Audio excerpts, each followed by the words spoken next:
Hi, good afternoon. Welcome to today's post-cabinet press conference. We are going to have some words from the Minister of Education, after which the Honourable Prime Minister will be here to take your questions. But we're going to start first with the Minister of Education. Minister. Good afternoon, members of the media. I am very pleased to be in a position today to announce the results of CAPE and the CSEC examination results.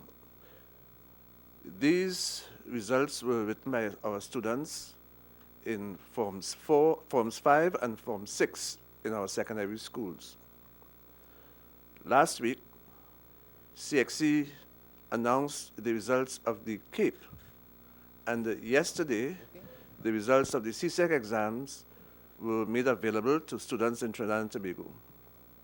At the Ministry of Education, we did an analysis of these results, and I'm happy today to inform you of the information that is now available to us and a slight analysis with respect to these results. Let me begin with CAPE. As you are aware, there are two units in CAPE, Unit 1 and Unit 2. In most of the secondary schools, students in lower 6, they write Unit 1, and students in upper 6, they write Unit 2. In some of our secondary schools, however, the Units 1 and 2 are written in upper 6, in just a few of the secondary schools, but the great majority of our secondary school students, they write the units in lower 6 and upper 6. With respect to Unit 1, there were 23,723 subject entries in 2016, and the results show that 94.6% of those who wrote Unit 1 achieved passes in grades 1 to 5. At the level of CAPE, the pass rate would be grades 1 to 5. And let me give you a little breakdown. Passes in grade 1, or students who achieve passes in grade 1, there were 5,384, which amounts to about 22.78%. Students who achieved grades 2, 6,089 students, which resulted in a pass rate or percentage rate of 25.77. Grades 3, 5,146 students achieved grades 3, which amounted to 21.78%. Students who achieved grades 4, 3,598 such students, and that amounted to about 15.23%. And students who achieved grade 5, 2,140 students, percentage about 9.04.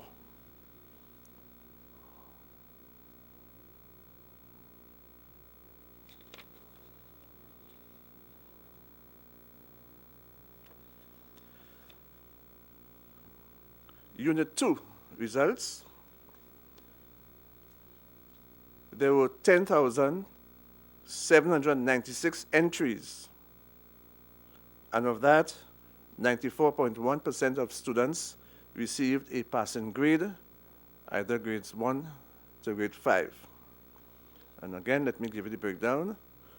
Students who received grades 1, 2,665, that shows a percentage of 24.76.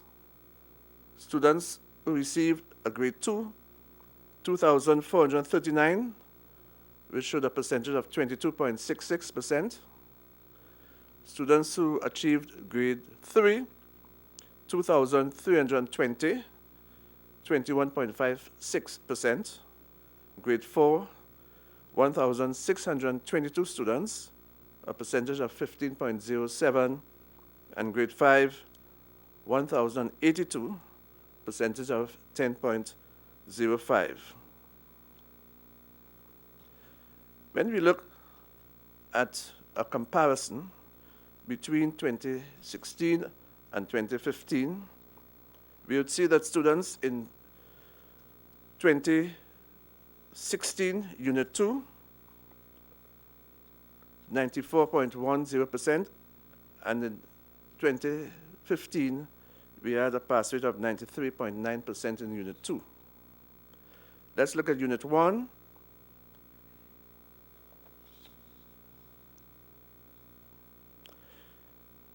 In 2016, as I indicated just now, the pass rate was 94.6%, and in 2015 was 93.8%.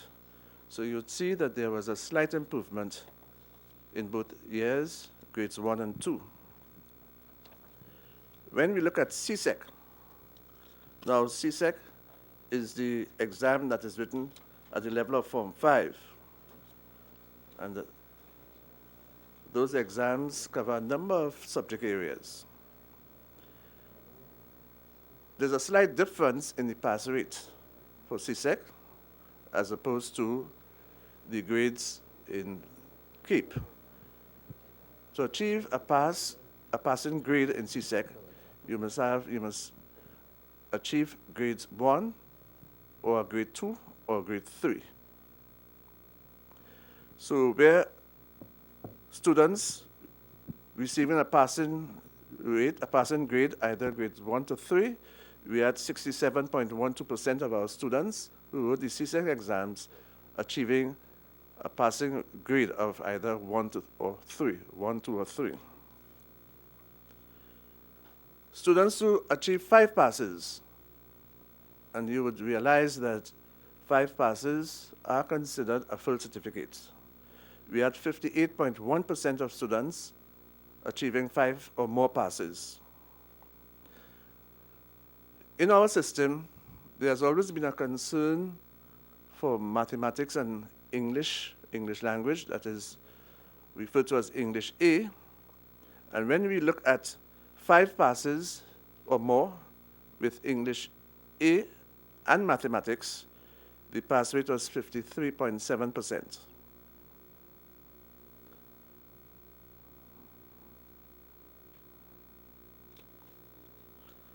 And I would like to just give a little breakdown. In terms of mathematics, in 2016, the pass rate was 54.1%, whereas in 2015, the pass rate was 61.1%. So there was a slight decline in the pass rate in mathematics in 2016.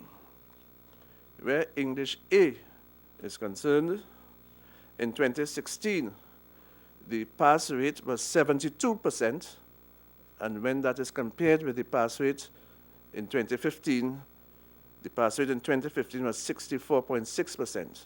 So whereas we had a drop or decline in the number of passes in 2016 in the area of mathematics, we had an increase in the area of English language or English A.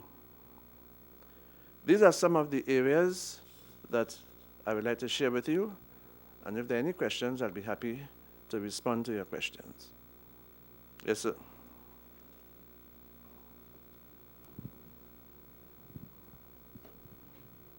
Good afternoon.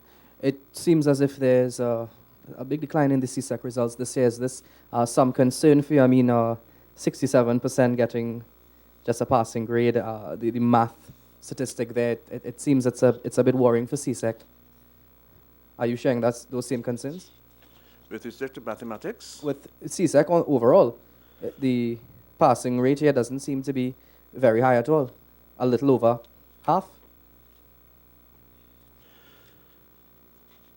In terms of the comparisons, last year, 2015, and this year, we had almost the same number of persons who achieved a passing grade. If your question is that the 50-point-something% passes, if there's supposed to be some concerns about that, yes, I share your concern. We at the Ministry of Education are concerned about the pass rate in most of our subjects, in particular in English and in mathematics. And as a result, we have already put in place a number of strategies that will assist in the improvement of our students. We start with the level of the curriculum officers. The curriculum officers have been mandated to go to the schools and meet with the principals and the heads of departments to ensure that clinical supervision is done, to make sure that what is on the syllabus is taught and is taught in a timely manner. When we look at English language, we realize that there are some areas in English that are causing some problems where our students are concerned. In particular, poetry and the ability to read. Many of our students don't read, and we are encouraging our students to engage in reading. And also, you know, in education, there's something that we refer to as the affective domain, and our poetry is supposed to be in that area. So we have been putting strategies in place where that is concerned. In the area of mathematics, again, our curriculum supervisors will be moving and going to the schools, ably assisted by our school supervisors. But again, in mathematics, there is a problem with the understanding of concepts. And we have realized that, particularly in the secondary school, our students are grappling with understanding concepts. And one of the areas that we have identified is the area of algebra, where our students seem to are having some difficulty. And once they do not get a hold on algebra, it militates against their getting good grades. Yeah. It seems to be a lack of critical thinking, which has been a problem for quite some time. Have you all pinpointed why exactly that may be?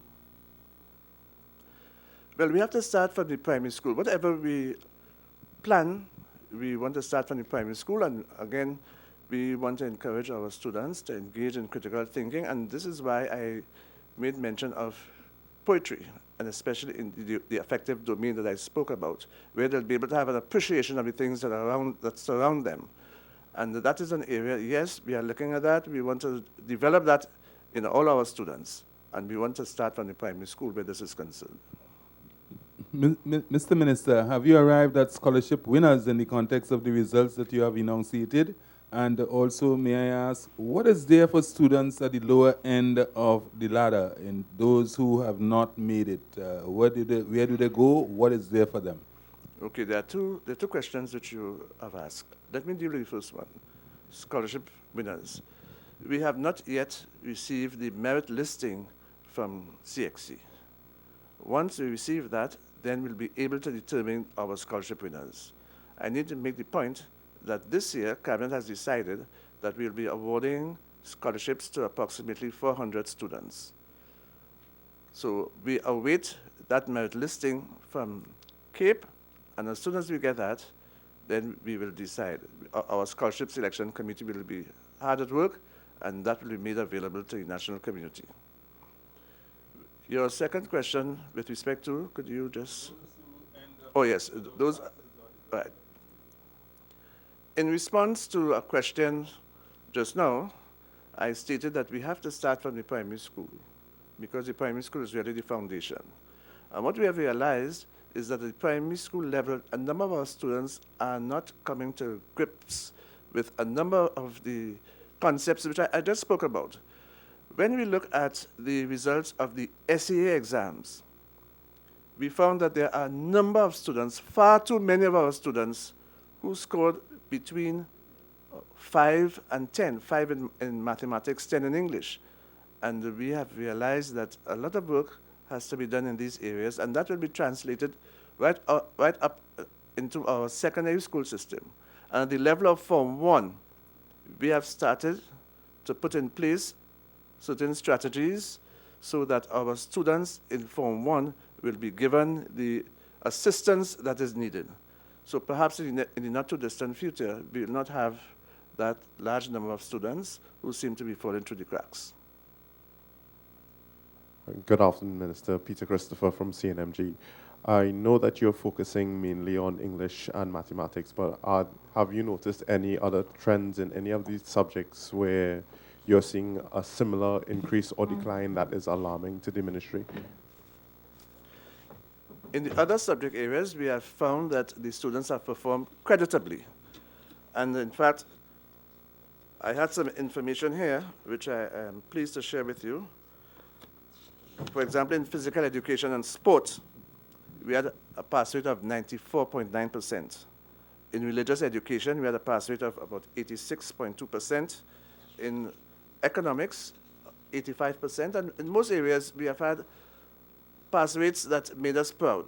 It is in the areas of English A and mathematics that there is need for additional work to be done. Good afternoon, Mr. Minister. Can you tell us how many students got no passing rates, no passes at all? How many students got Not no even one. passes? Yeah, not even one. No, I don't have that information readily, but I can make that available to the media. I don't have that available to me now. But I can tell you that those persons who got grades 5 in Cape, it was just about 9%. Okay, and at the level of CSEC, those persons remember in CSEC it is grades 1 to 3. That is the pass mark. Those who got below that, it is about 30-something%. But again, that information will be made available to you. Thank you very much. Can we hand over to the Prime Minister now? Prime Minister.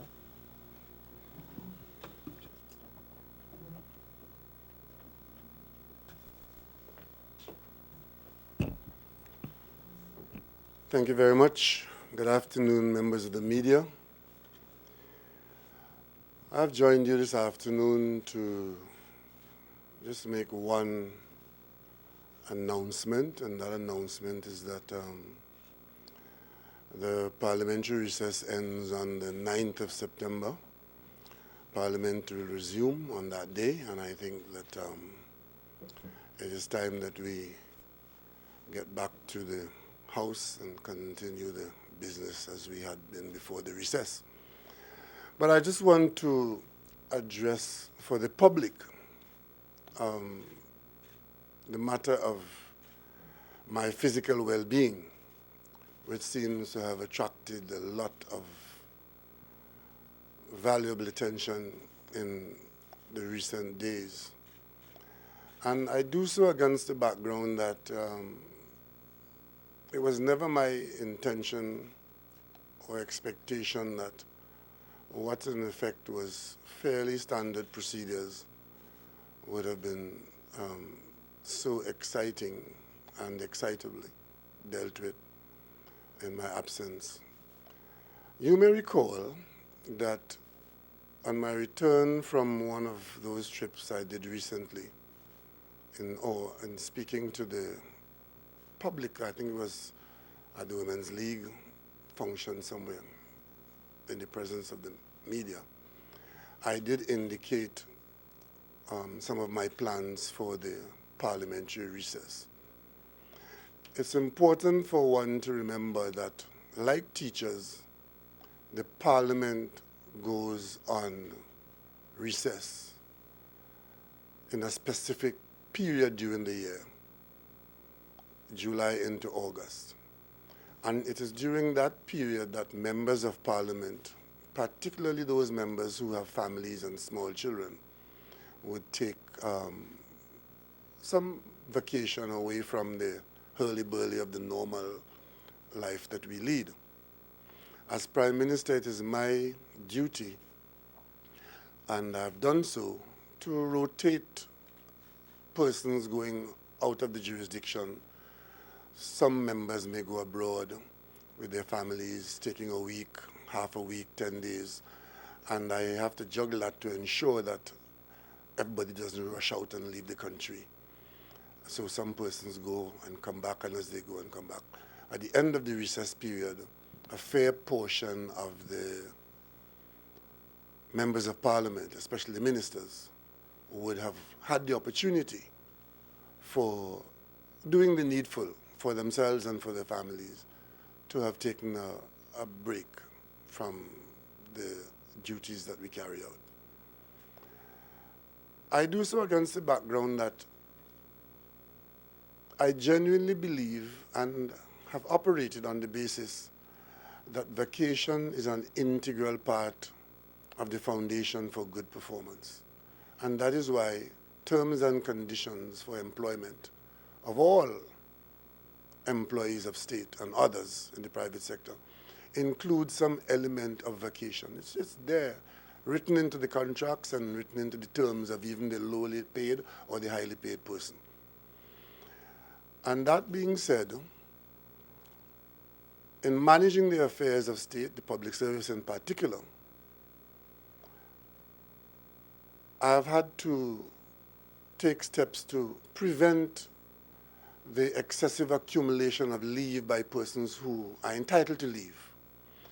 Because it is my approach in managing public affairs that leave is valuable to the person who earned the leave, and most valuable when the person takes that leave and goes out to be refreshed and to come back reinvigorated to ensure that the employer, mainly the public who hires them, gets the best of the employee. There's another side to leave too, that if people don't go on leave, it has a negative effect on the succession planning of the organization. Because when people in position accumulate excessive amounts of leave, it prevents others from having the opportunity to act in those positions and to learn the job and to be given the opportunity for short periods to carry out the responsibilities of those positions. And that's an integral part in developing your human capital in any organization. That A goes on leave, B acts, and B gets the experience. So when A eventually, inevitably has to go, B is not a brand new shilling in the coffer. So leave is important. What I met when I came in as Prime Minister was a situation where at the level of permanent secretaries and many other very senior persons, it appears as though leave was either not taken or sparingly taken. And persons were, as a matter of course, and I may say of a right, were accumulating huge amounts of leave, and then you hear somebody has 2 years leave and a year and a half leave and so on and so on. Some person has 500 days leave. That is an arrangement of management which I do not subscribe to. And I would have told you, the media, at an earlier time, that what I did as Prime Minister was to instruct and effect that as of January 1st, 2016, that kind of accumulation of leave would not be encouraged, and persons who had been building up leaving that way had to do certain responses, including going on early retirement, well, pre-retirement leave earlier than they had planned and so on. So this is all a management arrangement which I had stood by and was familiar. In my own case, it applies, because I don't ask people to do what I don't intend to do for myself. So when it was time, the first parliamentary recess to take place during this term, after a long period of campaigning, we came out of three elections, I think, the THA election, the local government election, a series. As opposition leader, I've pretty much been going non-stop for 2 years. And then you won the election in September, and you came straight into the budget and to the government. And then the parliament goes on recess. And then I see persons asking or taking the position as to whether it was appropriate and when was a good time for the Prime Minister or parliamentarians or the Prime Minister to go and leave. Well, I can say, if there's any time that the Prime Minister could go on leave, the best time would be when the Parliament is on recess, because there's no other time that is less demanding than that period, and that's what the recess is for, so that persons who are engaged in that business could get some vacation. The job carries a vacation of 30 days. I went on vacation.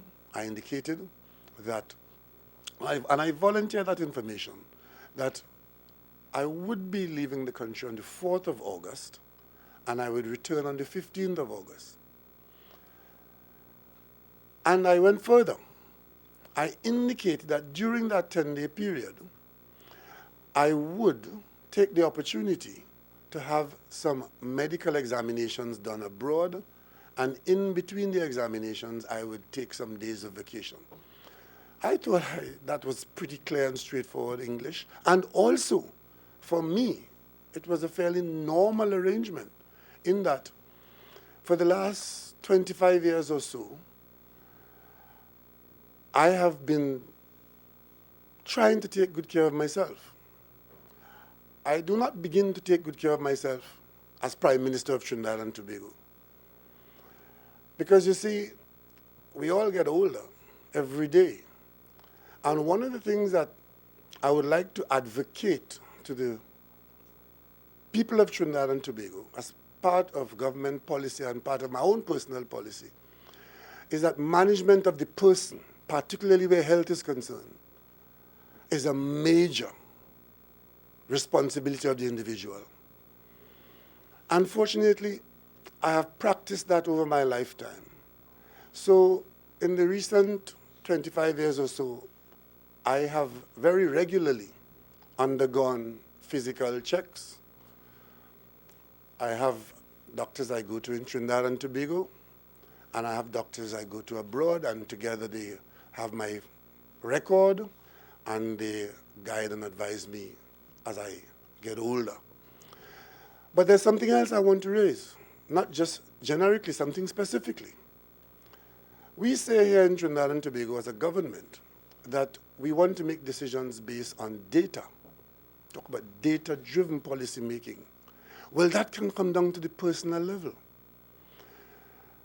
Because as a person in Trinidad and Tobago, many years ago, I might say decades ago, the advice that I've been getting, and I think that advice is available to a large number of you, is that the science data shows that African men outside of Africa have a very high incidence of prostate cancer. And in that cohort, Trinidad and Tobago in particular, seems to have an unusually high occurrence. That being known to us, and in some instances down to the family level, any man, young man, growing up in this society, being of Afro basis, origin, and the science indicating that, would want to be interested in that information. Here in Trinidad and Tobago, I don't think what I've just said is news. Because many of you know that our men know that. But there are many men in this country who will not subject themselves to the medical examination that is required to monitor their own health and well-being where prostate cancer is concerned. And very many of them end up in situations where the disease would have progressed beyond significant assistance. These are the facts of our health conditions. So I know that. So many, many years ago, one of the things that I would do is frequently, annually sometimes, get myself examined. So that in the event that as I progress through life, that I happen to come upon such a disease, that I give my doctors and myself the best chance to respond. And today, I hold that out to all the men in Trinidad and Tobago, to not be so macho that you do not want to subject yourself to that particular bit of scientific data, which requires you to get yourself examined on a regular basis once you pass age 40. Just to monitor yourself, so that in the event that there are changes to your body, you will be in the best position to get the best medical care, either at home or abroad, and give yourself the best chance to survive a very crippling disease. So over the years, I've done that, and I do that for a specific purpose. The purpose being that if I see any change in my body, I will benefit from what I've just said, which is early detection and, of course, procedures which might be available in the response technology. And it's against that background that as I was planning to take a week's vacation, I said I had gone to my local doctors. I hadn't been last year because last year was hectic politics and the half of the previous year and so on. But I did keep my disciplined approach, go and get myself checked. And having gone, my local doctors saw something which was of interest to them. That was communicated to my foreign doctors, and they said, we will examine further. and I made that information available to the public. And I dare say, when I left this country, there was no other information available. And no further information would be available until the tests were done. And I returned to the country on Tuesday morning at 5 o'clock, and today, Thursday, I'm here. The tests would have been done. I spoke to the media. I indicated when I was going into the clinic. And I did indicate to you that having gone into the clinic, in between I'll take some vacation. That had generated a lot of discourse in some quarters, whether I should have vacation or not, and so on and so on. But the bottom line is, the tests have been done. And today I'm pleased to announce that whatever concerns I might have had, in the way I might have had them, as part of the ongoing arrangement of me monitoring my health, I am pleased to announce that my doctors have pronounced me in good health. And I have no ailment, I have no symptoms which can prevent me at this point in time from conducting the duties to which I have been assigned in Trinidad and Tobago.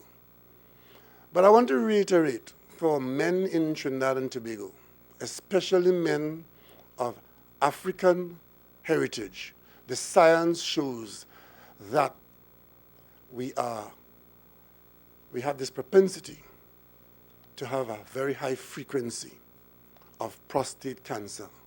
And the response to it is to get yourself examined regularly after a certain age. One can choose to do it or not do it. That's entirely personal. Now, on the matter of who should do it, to you as a patient, that is an entirely personal matter, regardless of what office you hold. The choosing of a doctor for a citizen is entirely personal. And of course, the information supplied to you as an individual and to me, first and foremost as an individual, concerned about my personal health, Prime Minister or no Prime Minister, the conversation between me and my doctor is private and would be made public only insofar as it is available to the public, so that the public can understand whether I am in a position to continue to discharge my duties. As I left this country on August 4th, no such situation existed. And throughout, I read with great interest what was said and from what quarters they came. And I think this is a good opportunity for me to say it was a learning experience, because I always maintained in this political arena in which I perform that I have a genuine belief that the vast majority of people in Trinidad and Tobago are decent, right-thinking people who wish well for all of us. And having gone abroad, and the press having made such an exciting number of pages of script about my situation, I discovered that I was completely correct in assessing the national population. I was overwhelmed by the amount of good wishes and prayers directed at me and my family in a situation where I was going to have medical tests done. Unfortunately, there were some persons who had the results before the doctor, and they were able to diagnose ailments of, how should I put it, more dire than I would have wished on myself. But I want to thank all those persons who took the time to communicate with me or to indicate and to participate in all these sending of good wishes. Your efforts, your thoughts, and your prayers were all very well appreciated by me and my family. And it was good to be relieved after the tests were done to show that after this year's tests, I had nothing to worry about. And I will continue to monitor myself as we go forward, because it's a requirement under the circumstances. Our men, like me in Trinidad and Tobago, there are too many of us who I've heard said that they will not subject themselves to the indignity of a prostate examination, that I think has no place in a situation where it could be life and death if you are too late in the discovery. Having gone to do my tests, I did a whole range of tests because it is an opportunity to use the technology and the experience available to me. I did a number of other tests. And may I say that this whole question of the incidence of prostate cancer among our population, the Afro-based population, the science also tends to indicate that it is a diet-driven thing. A lot of it is driven by the Western diet, Caribbean, West African diet. Because Africans in Africa, who are Africans like us by origin, have a different diet. And they do not show the level of prostate cancer incidence as we have. So the experts in medicine are indicating to us that we could also help ourselves by the diet that we participate in. And I like to believe that I'm a disciplined person. Over the years, I've always tried to control my intake, both in terms of quality and quantity.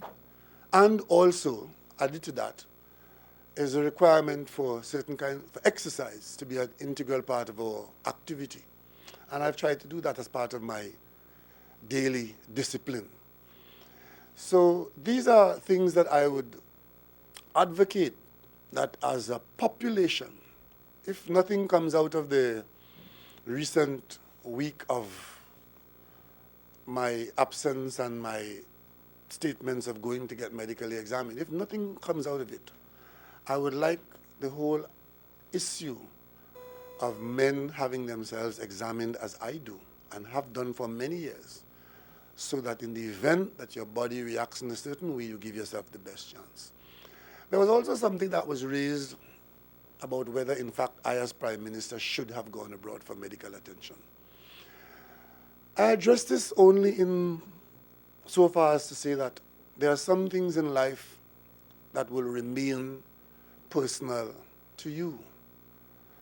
I have had medical attention in California for 20-odd years. And the doctors I go to out there, doctors who either refer me or treat me out there, are people who have my record for 25 years. So I don't find it unusual, and I would find it unusual if I am able to go, that I do not make use of the path that I've laid over the decades. I didn't begin to examine and to monitor myself when I became Prime Minister or when I became a minister. I've been doing this for a long time in recognition of the fact that personal responsibility and personal behavior and personal discipline could assist in maintaining a certain quality of life and a certain level of health. And I would like to advocate that. Of course, I must express my grave disappointment with one of our national newspapers, who in this scenario have a simple test being a simple statement coming from my office, which issued a statement, and from me personally, not seeking to hide anything, because there's nothing to hide. If there's something private that I ought to remain private, it remains private, with respect to my health. But there's nothing to hide. I was the one who indicated I would be doing some tests. And until the tests are done, there's no diagnosis.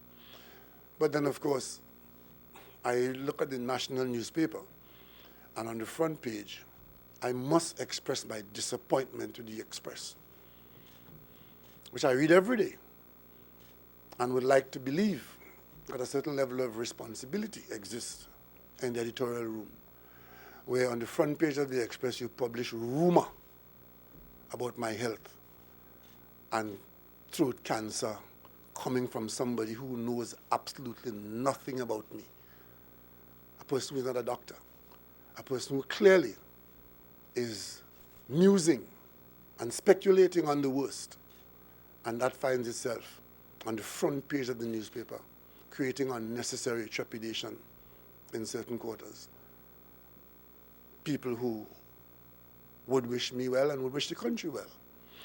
I think it ought not to have been like that, because rumor has its place, And it is not for me to tell the Express how to publish or what to publish. But I do think that we're going down a very difficult road where rumor could find itself on the front page, knowingly being rumor, but managing to find itself on the front page of the paper as, you know, an explanation for a situation which didn't really exist as far as I'm concerned. Because until the tests were done, there was nothing to report. I will continue to monitor my diet in a disciplined way. I will continue to examine myself and subject myself to my doctors both here and abroad to give myself the best chance to preserve my good health for as long as possible. We all know that with age, certain things will happen, and you would from time to time not be as young as you used to be. And there are certain interventions that might be required, but we give ourselves the best chance if we are able to monitor on a regular basis how our bodies are functioning.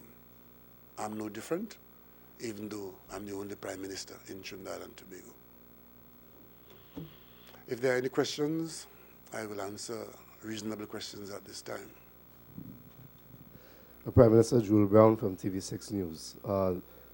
The conversation that was generated by your announcement that you would be undergoing medical tests abroad has raised the question of whether or not those who hold the office you hold or are contesting that office and election should be more forthcoming about issues concerning their health. Do you think that that is something that should be part of the political discourse? Well, I don't know what you mean by being more forthcoming. I mean, I was as forthcoming as any person could be. Unless you're asking, unless you tell me specifically what you want to be told to you, I can't really answer your question, because I was as forthcoming as I could possibly be. I said I am going away for this 10-day period. I will have a few days vacation. I will go to have medical examination done during that period. I had medical examination done in Trinidad.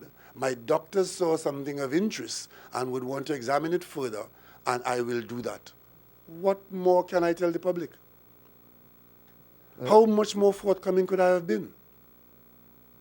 I was discussing the issue on a wider scale. Well, I can't discuss it on a wider scale. In the context, Prime Minister.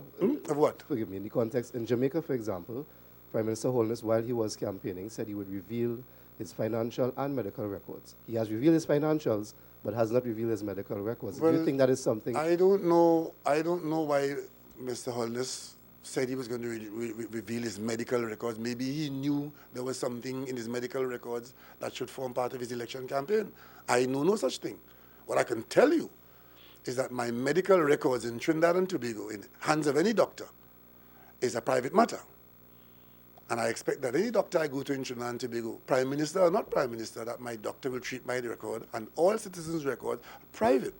However, as Prime Minister, if there is a medical situation which requires the public being informed of my condition insofar as it affects my ability to function, well, then the public ought to know. And that is the context in which private and public should cross.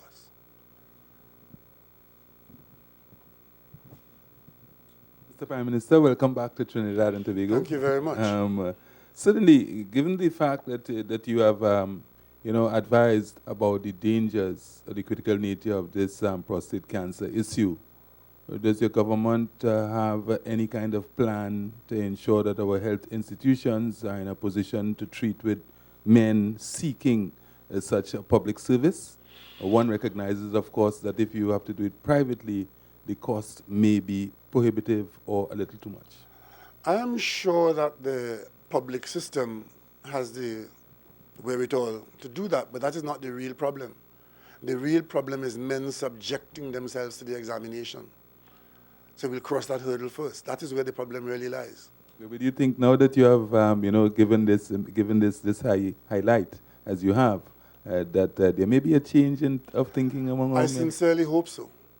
You know, I'm glad you raised that. You know, I had a very close friend in the political arena who passed away not too long ago from a disease that requires this kind of examination. It wasn't colon cancer. It wasn't prostate, but it was associated. And I visited him towards the end of his days. We were very good friends throughout. And I said to him what I just said to the public, that I do this examination regularly because I understand what the disease is and how early detection can give you a fighting chance. And I said to him in great earnestness, you know, maybe if you were examining yourself early on, we might have detected this earlier and would have given you a chance to fight better and or to be detected earlier, because these particular diseases benefit from early detection. And even at that stage, he said to me, nah, no man ain't digging up my bottom like that. And I couldn't believe it, because it was a case of life and death. But he was so macho that he was not prepared to subject himself to the test, the physical test. Nowadays, the tests are done in a variety of ways. And I simply would want to say that the education and the science should form part of our response to these ailments. This one is about rumor or reality? I'm not dealing in rumor. The Children's Hospital. Not dealing in rumor. Yes, I will have expended that one. Right. The matter of the Children's Hospital at Cuva. What is the latest position with respect to it? Well, the last information I had, you may recall, on numerous occasions, the opposition asking the government or demanding that the government open the hospital. I was advised recently that, I think it might have been about 2 weeks ago, the contractor who built that hospital has finally handed over the hospital to the government. What that means is all that has been said and done before, including the opening for the last election, the demands in the parliament, the accusations of racism against my government, the government of Trinidad and Tobago has only received that hospital about 2 weeks ago. It is now for the government to decide how we proceed to bring it into the national health grid. Prime Yes. Minister, I just wanted to go back to a point my colleague had raised, Jewel, and to ask specifically whether or not maybe in the future going forward, prime ministerial candidates should either tell the population or their physicians should tell the population whether they're medically fit before they assume office. I don't want to speak for other prime ministers. I speak for myself.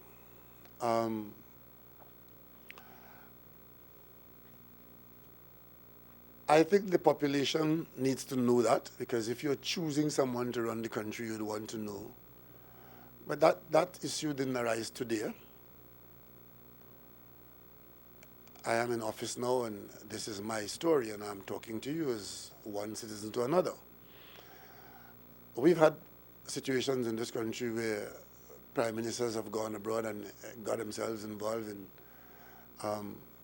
very, very serious medical intervention, and the country was told after that A was not A, it was really B. We've had prime ministers who were in the kitchen cooking, and 2 cans of peas fell on their feet, and they had to be hospitalized because the feet were swollen. These are things that are, our experience. It's against that background and that knowledge that I volunteered, the information I volunteered in July, that I will be traveling in August during the recess. And I have had no reason to think that a person who is running for office as the leader of a party and aspiring to become prime minister would not want the population to know whether they're physically fit. But physical fitness may not mean mental fitness. There was an American president who operated out of a wheelchair, but he was one of the best presidents the Americans have ever had. So the ability to run 100 yards in 2 minutes may be fitness for some. But if there is a problem which will impact upon one's ability to function, then the population ought to know. But then that does not mean that you need to, I must tell you what my doctor and I talk about, and my personal files must become your front page. I still expect that as I serve as Prime Minister, there's some element of privacy and dignity in this whole matter of personal health. So I am with me, it's on the table.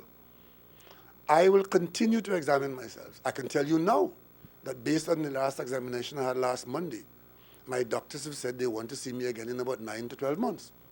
And they will see me, God willing, because I will continue to do what I've done for the last 25 years, which is to have myself regularly checked by doctors so that in the event that I have something to deal with, it can be dealt with as early as possible. That's how I organize my life.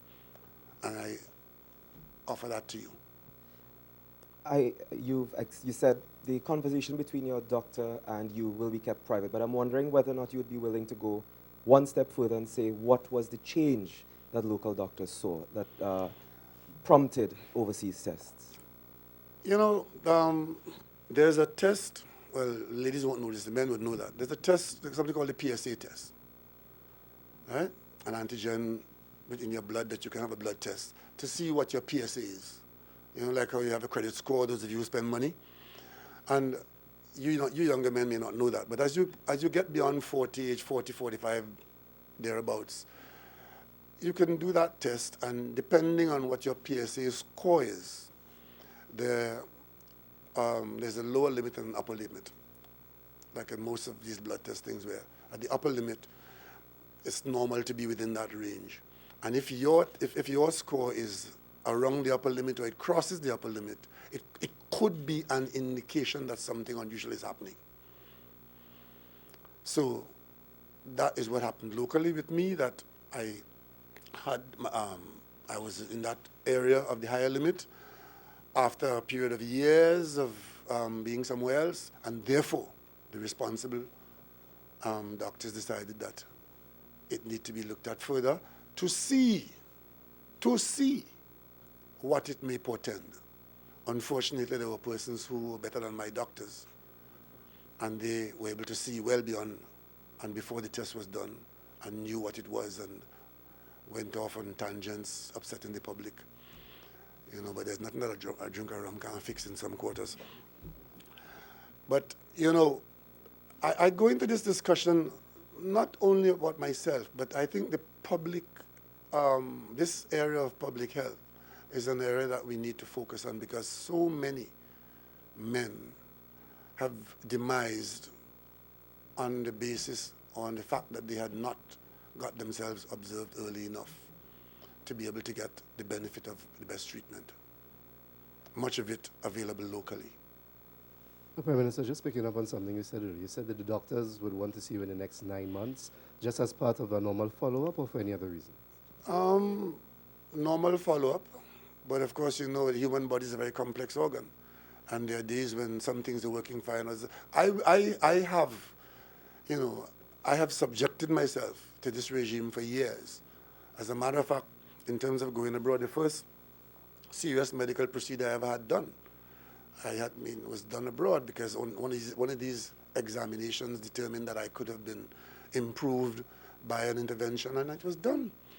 I went to do this process, and now what I'm going to do, and I will share this to the public, is that insofar as I'm advised now that diet is an integral part of the management of these and similar kinds of disease and cardiovascular arrangements, I subject myself now to an improved arrangement in my diet so as to get the benefit of that.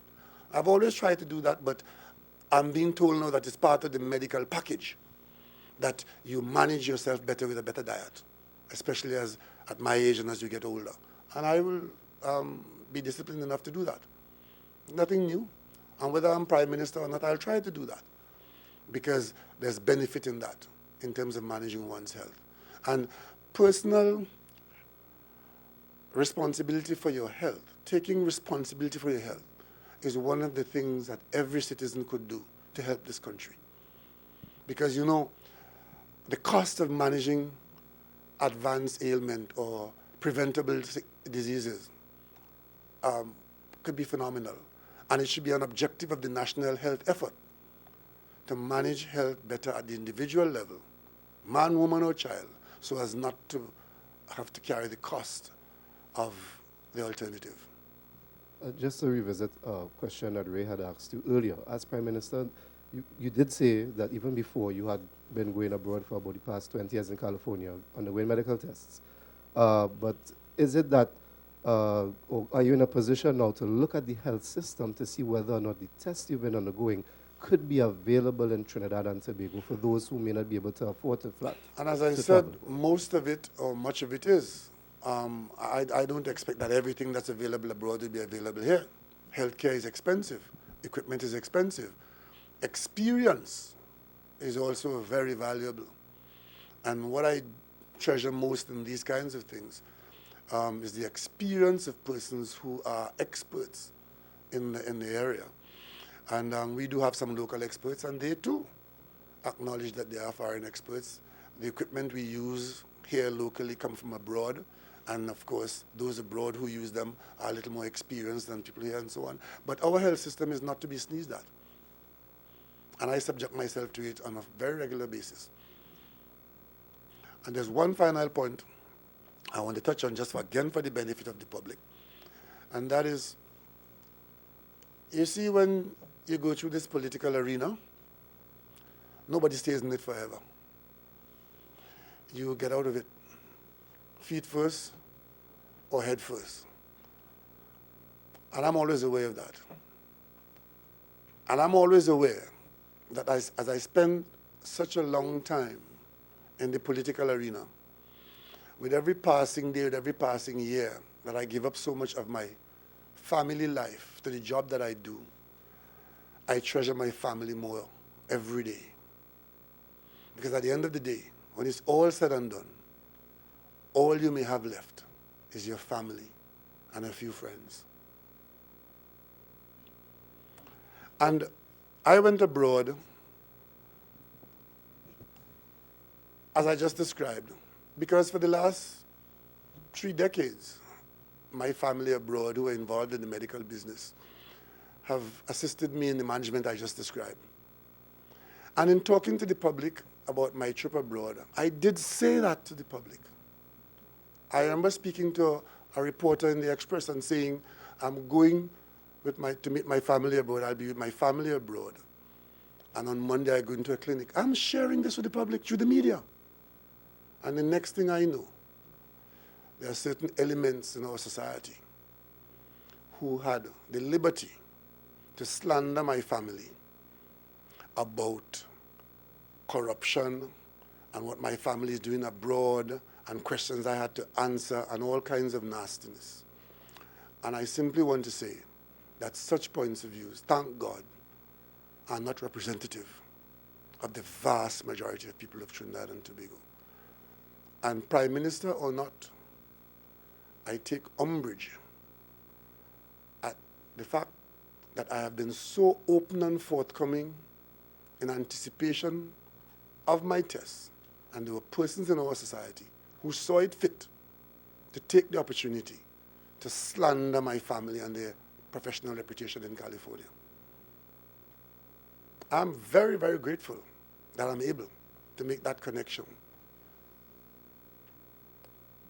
with my family who've left this country and have gone abroad, have done well for themselves, and they're in a position today to provide me with that kind of assistance and referral. Dr. Rowley, good day. Sean Douglas, Newsday. Yes, sure. On the subject of family, the Emancipation Dinner, we saw a very beautiful picture of your family and a very young, handsome young man. And Sure it wasn't me? could have been, too. But we wanted to go, to get any more information. I'm not sure if... Sean, what information do you want? To the young man's name and... I saw it in the papers. Sorry? It was in the papers. Okay. In your paper, I presume? Right. But any, why we didn't see him from before, and where was he? He was with his mother. How many people in my family you know? I have a large family, you know. Okay. Right. Well, could you say how large your family is? Do we have any more sons? Probably about 4. I mean, how many sons? Yes. Oh, 2. 2. Okay. Any more daughters at all that we may be introduced to at some time? Well, you never know. Okay. No, Sean. Interestingly enough, again, that too was an area of great interest to some people. I've had a life long before I came into public life, you know, right? And before I came into, when is it? I had 2 children before I was married, and then I had 2 after I was married, and I came into public life. The second 2 were born after I came into public life. My first daughter was born in 1980. I better stop this, right? I think 1987. I came into Parliament in 1986. So I think she was born, 87. She was born in 86.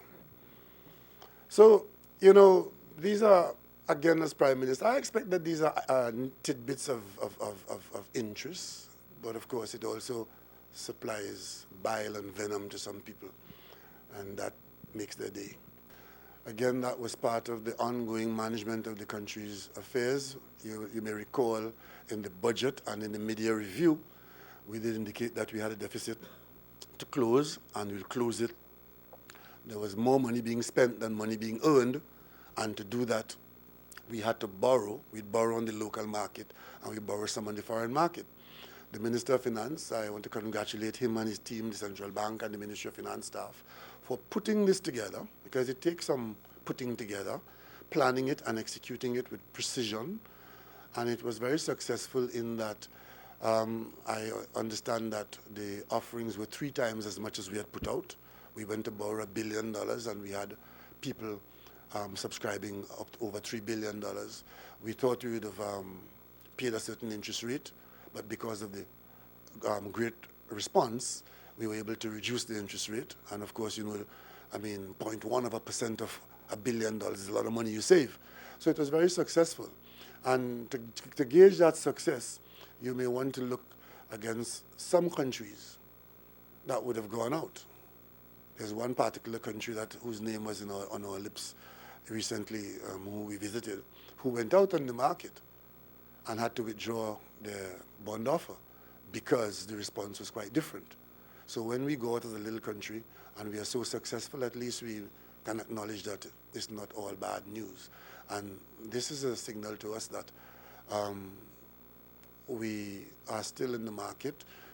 We want to manage our debt, and that is part of the debt financing and debt management exercise that the Ministry of Finance is handling very satisfactorily. You mentioned the arms cash. I wasn't surprised, but I was a little put out by it that even with the efforts we are making both here and in Venezuela, that the criminal element would still try, and we have to understand, you have to expect this, the criminal element is still probing and looking for weak spots to bring into a country what they consider to be marketable items. Arms and ammunition are very marketable in Trinidad and Tobago. And what that shipment should tell us, 2 things. One is that our security services are, in fact, on the job. They were successful on this occasion to get out of the hands of the criminals those items which pose great danger to all of us, not some of us, all of us. Every citizen of this country could think quite justifiably that one of those bullets was for him or her. All of us should be happy that the police and these other security services were able to intercept that. It proves what we are saying all along, is that our borders need to be secured.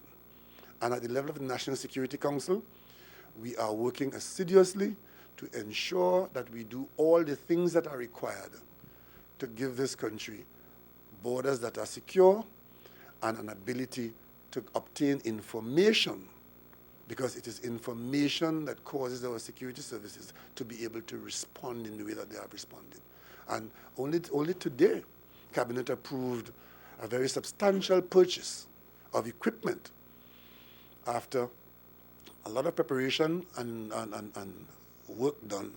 Cabinet today approved the purchase of certain equipment for the security services to strengthen our electronic response to these same threats that you just mentioned.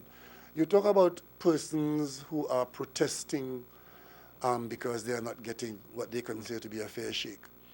We have to be cognizant of this, of persons who have come to these conclusions and have some empathy for them, because many of these persons are persons for whom the next pay packet is extremely important because they have such little reserves, and persons for whom their patience might be running out. Because I must admit, and I must say to the population, that as a government we are cognizant of how patient the population has been with respect to those persons who are owed monies and other kinds of things. But thankful to them for being patient, but they can't be patient forever. But we are trying to ensure that we try to make the most of what is available and to commit to ensuring, especially to those persons at the lower end of the income scale, that they get what is due. But the overall picture in Trinidad and Tobago is one of significant reductions. We want our economy to grow. We want people to still feel that there is an economy and a future. We want our young people to know that our country has a future. We want our business community to know that there's a future in manufacturing and a future in doing business in Trinidad and Tobago. And therefore, we don't carry a conversation that Trinidad and Tobago is about to close its doors. The conversation is, we can't get more from less. There is less now. And for those who are demanding more from less, that is a difficult equation. What we are saying is that where there is less, as the time is now, we try to ensure that there's equity in its distribution order. A lot of what you're seeing now is pent-up aggravation because persons were owed monies from an earlier time. What this government has done and had been made to do was to suppress expenditure to come somewhere within striking distance of our revenue. September 9th, I became Prime Minister of this country. That is what the country's circumstances was. We had, as a government, to bring our expenditure down towards a much lowered tier of revenue. So all of us are in a situation of less to go around, and the government is trying to manage that. There have been no mass layoffs by the government workers in this country. We try to maintain. We've said to the workers, yes, we know you're owed money, but we also know you want to keep your job. And therefore, government reduction of public service jobs was not part of our program, which we said, job first, owed money come after. And we have so far dispensed significant sums in treating with that matter of outstanding payments. But as we go forward, the population would understand that we are not in the same place we were, even when those debts were incurred. Much of what is owed now and which causes the aggravation, debts incurred in an earlier time and could not and was not paid even when we had more money. Now we have far less money, so it is taking a bit longer to discharge all those debts. And of course, you mentioned the union. I would expect that unions would want to talk about getting more in the new era. But this is an era where we are saying you can't get more from less. What we have to be targeted to do, and the first objective, is to try and preserve the jobs that we have, and then try to grow the economy after we got past 2016. 2016 had been a very difficult year for Trinidad and Tobago, very difficult, and would have been difficult for any government because of the changes of the circumstances. And therefore, when we come to speak to you in the Parliament, the budget is due in a few weeks' time. We will tell you much more of how we have managed the situation, what we have had to do, where we have focused, where we have spent the money, where we have not spent it, and go into 2017 with a clearer picture and more confidence. Thank you very much. See you later. You have one more question, Joel? I did, Prime Minister. One more question. Yes, sir. Very quickly, the issue concerning the nine nationals in Turkey and the concern of Trinidad and Tobago nationals leaving this country, participating in ISIS. As head of the National Security Council, are you concerned that not enough is being done to address this issue, or what can be done from this side of the government of Trinidad and Tobago? Well, the last question is in fact the real question, and that is what can be done. We are doing everything that can be done. And specifically to the 9 people, again, this is an issue that crosses international borders and involves more than Trinidad and Tobago. We are in touch at a number of points, staying in the loop. Our foreign, our missions abroad and the Ministry of Foreign Affairs is very much in touch, and we are, being the home country of such persons when confirmed, there isn't much we can do without the information and movement abroad. We have a significant amount of our population that are Muslims, that are open to inducement to go abroad and do that, and worse, to be encouraged to commit atrocities at home. So this is 2016. This is the world we live in. And the National Security Council is very aware of these situations, and we, rest assured, we particularly in association with our larger partners in national security are doing what we can do to minimize our exposure and to be alert to the threat that you mentioned. Thank you very much.